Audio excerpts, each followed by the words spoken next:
Be blessed, saints. Today I'm going to be talking about pride. When I read the story of David and Goliath and how David slew the Goliath, I used to wonder, why couldn't King Saul and his army, his vast army, kill this Goliath? But after reading God's word over and over and over, once we keep reading it, we get a different outlook, right? Because one thing that we as believers and unbelievers can keep constantly battling with, that is a real battle for us, and that's pride.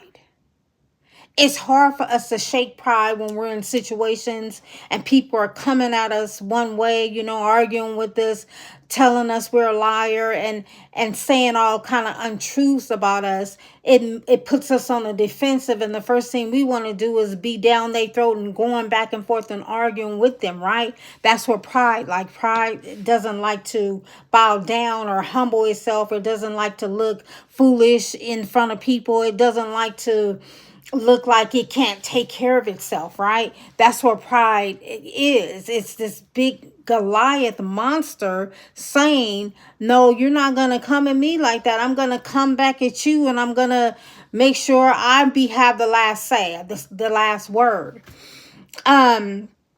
Before David came on the scene, Saul's kingdom was getting taken away from him. It had been taken away from him. Samuel had stopped going to him. I'm sure Saul was calling for Samuel to come to him, but Samuel stopped coming to him because he knew that God had taken the kingdom from Saul. So Saul knew, this kingdom isn't mine anymore, but I can't let my soldiers know that the kingdom is not mine. So I have to keep holding up this image like I'm still the king, when he knew that his kingdom had gone because he had disobeyed God. God sent him out and told him to kill the king, kill all the animals on the land, everything, don't take nothing. And Saul was so impressed with people versus God, he decided to listen to the people. And based off of that, he lost his kingdom. His kingdom was taken away from him. Again, Saul was full of pride as well.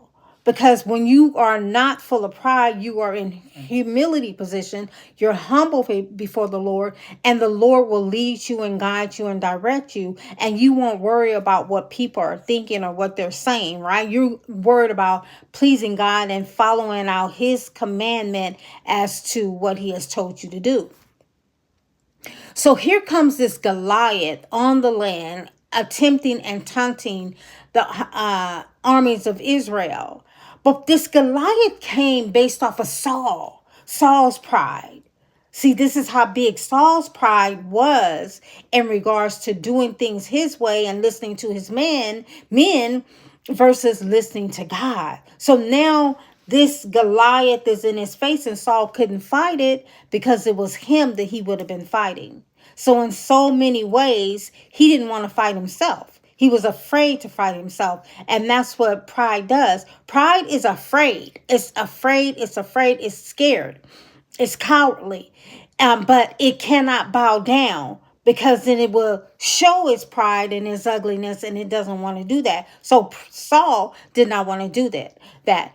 And even Goliath said, send me a man. Send me a man that can take me out. He didn't know that God was sending a humble little boy named David.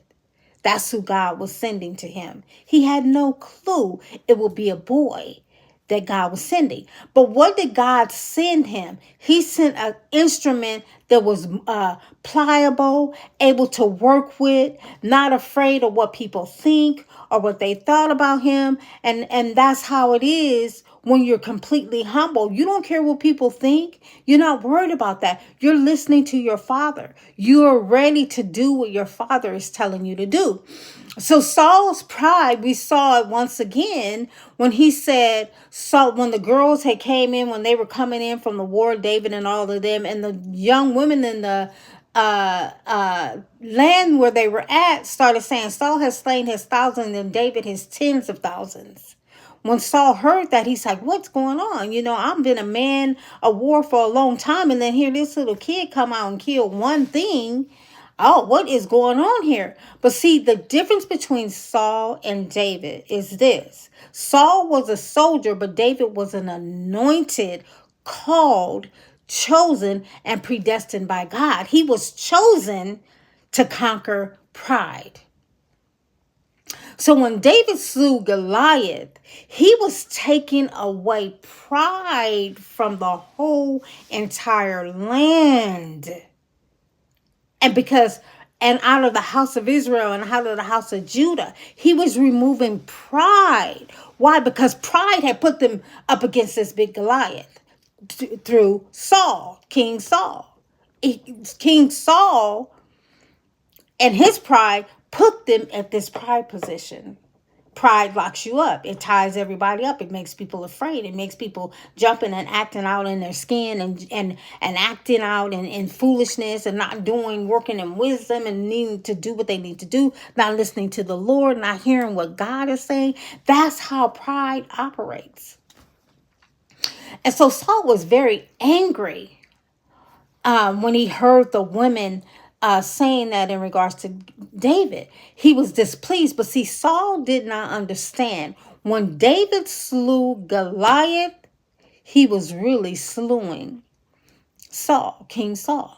He was slewing him. He was wiping away that reproach, that spirit of pride that I must have my way. I must be the king. I must be the best. You must listen to me. Don't, I will not have it any other way. That's what David was really slewing. He was slewing the pride that was over Israel and the pride that was over Judah. That's what David was slewing. That's what he killed. That's what he cut off the head. He cut off pride from the Israelites and from Judah. Get out of here. And so that's what made Saul afraid of David, because he knew when he saw that, he said, God is with him. God is with this young man. Now I'm afraid, right? He was afraid because God had came in and slew him away from the house of Israel.